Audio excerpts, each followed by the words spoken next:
During the California Gold Rush and the subsequent westward expansion, a large number of people sought a better life by migrating westward.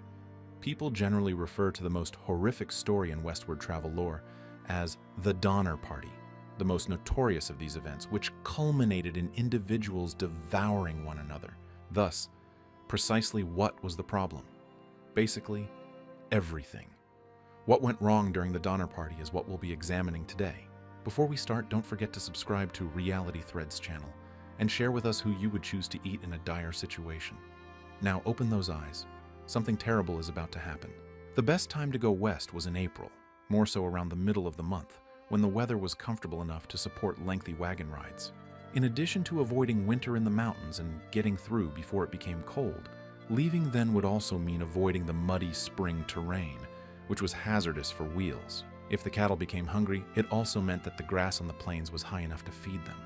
After the snow fell, traversing the terrain became a tedious and perilous ordeal. In the worst-case scenario, it resulted in the consumption of human travelers. Uncertain factors delayed the Donner Party's departure until May 12th, over a month later than ideal. The affluent Donner brothers George and Jacob, together with their Irish immigrant friend James Reed, fell into problems shortly after setting out. The Big Blue River cuts through Nebraska and Kansas, but they crossed it the wrong way. The river was 20 feet higher than they had anticipated, making passage difficult when they arrived on May 26, 1846. In order to transport their carts and possessions across, they devoted days to constructing rafts. Anyone who has played the Oregon Trail will recognize this procedure. Sarah Keyes's decision to wait and construct rafts was tragically deadly. On May 29th, her tuberculosis finally took hold.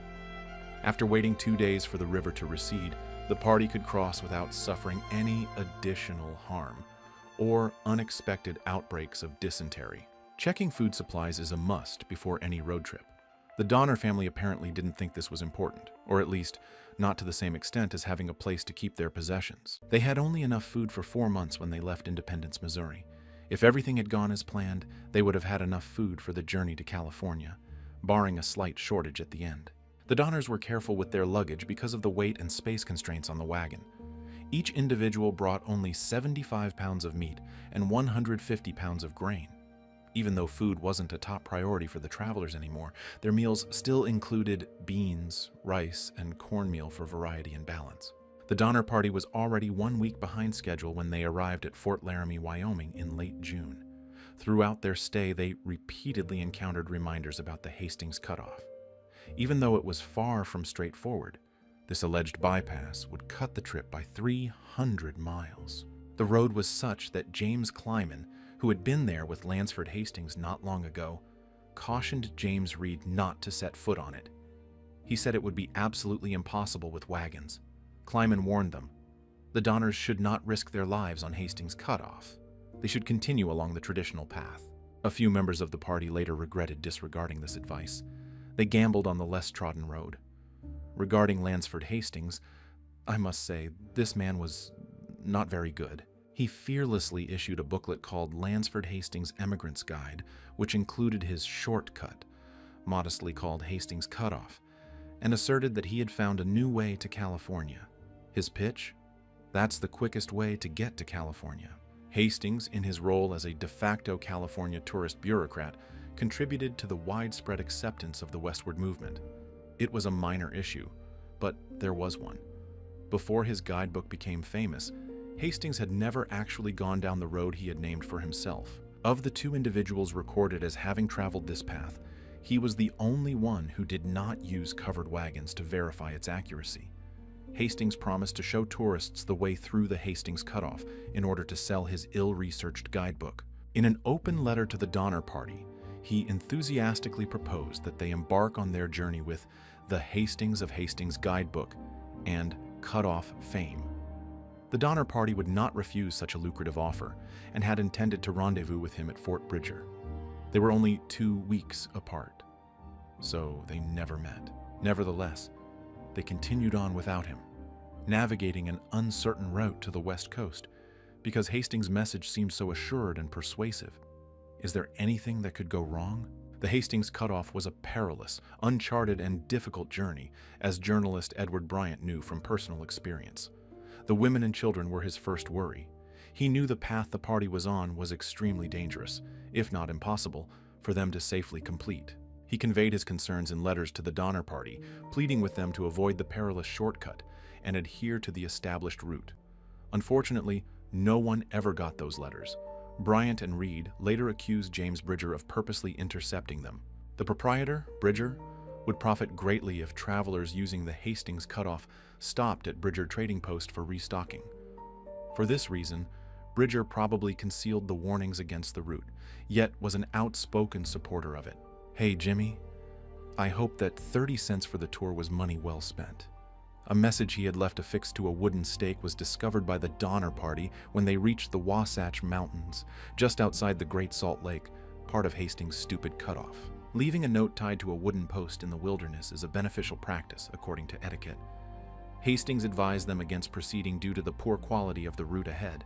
On their journey, he assured them he would meet them and show them the way. The Donners and their traveling companions waited to hear Hastings' words, even though they were hesitant to spend any more time doing so. When 8 days passed with no news of their lost guide, James Reed and his 2 companions decided to search for him. After some time, Reed located Hastings. On the other hand, his traveling companions grew disoriented and nearly devoured their own horses out of desperation for sustenance, a treat considering what lay ahead.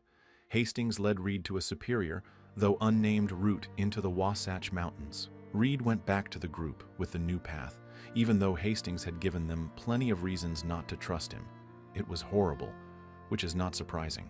A wagon train would have had a very difficult time navigating the purportedly improved route due to the abundance of obstructions. They couldn't afford the extra days it took to physically remove the trees.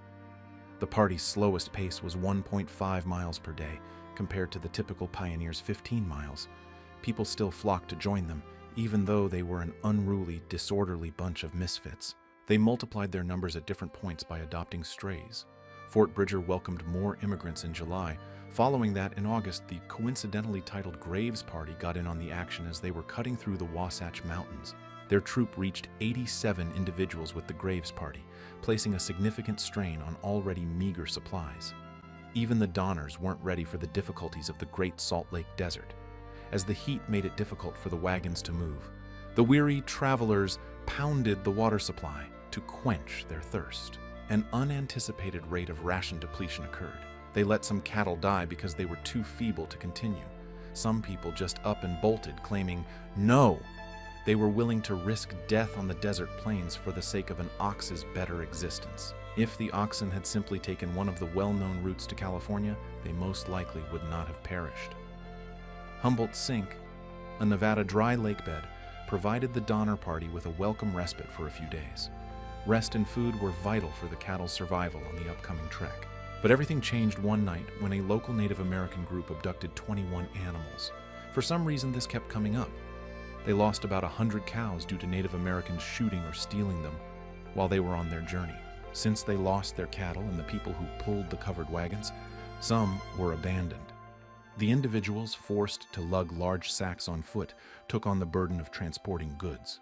Additionally, they were unable to carry out their fallback plan of eating the cows. Tensions were strong among the group members right from the beginning. As rival groups emerged, the wagon train initially separated in July 1846.